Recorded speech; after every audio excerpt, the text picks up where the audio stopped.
Magandang umaga, Pilipinas. Ito ang Panahon TV at narito na ang mga dapat ninyong malaman sa lagay ng panahon. Good news dahil walang sama ng panahon ang umiiral sa loob ng Philippine Area of Responsibility. Sa ngayon, ang ridge o yung extension ng high pressure area ang dominanting weather system sa ating bansa na nakakaapekto dito sa Luzon. Dahil dito asahan ang pangkalahatang maaliwalas na panahon na iiral sa buong bahagi ng bansa. Ngunit paghandaan pa rin ang mga pulupulong pag-ulan o pagkidlat, pagkulog, lalong-lalong na dito sa silangang bahagi ng Visayas hanggang sa Mindanao.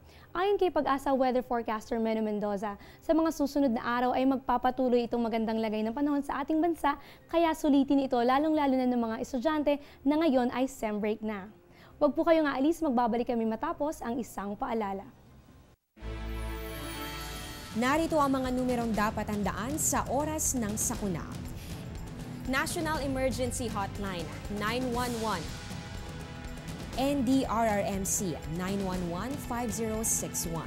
Pag-asa 433-8526. MMDA Flood Control 882-4177. PVOX 426-1468 hanggang 79. At may local numbers na 124 o 125. Philippine Coast Guard 527-8481. Red Cross 143 o di kaya 790-2300. Department of Health 711-1001. DSWD 931-8101 hanggang 07. Ang kahandaan susi sa kaligtasan. Isang paalala mula sa Panahon TV. Samantala, isa rin sa ating mga binabantayang updates ay ang mga aktibidad ng mga bulkan sa ating bansa. Kahapon lamang pasado 3:00 ng hapon muling nagbuga ng abo ang Mount Bulusan sa Sorsogon.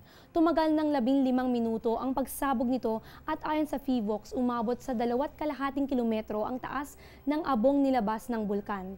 Nakataas pa rin ang Alert Level 1 para sa bulkan kaya inaabisuhan pa rin ang mga residente rito na huwag pumasok sa 4-kilometer radius permanent danger zone dahil sa panganib ng mga biglaang pagbuga ng abo at usok.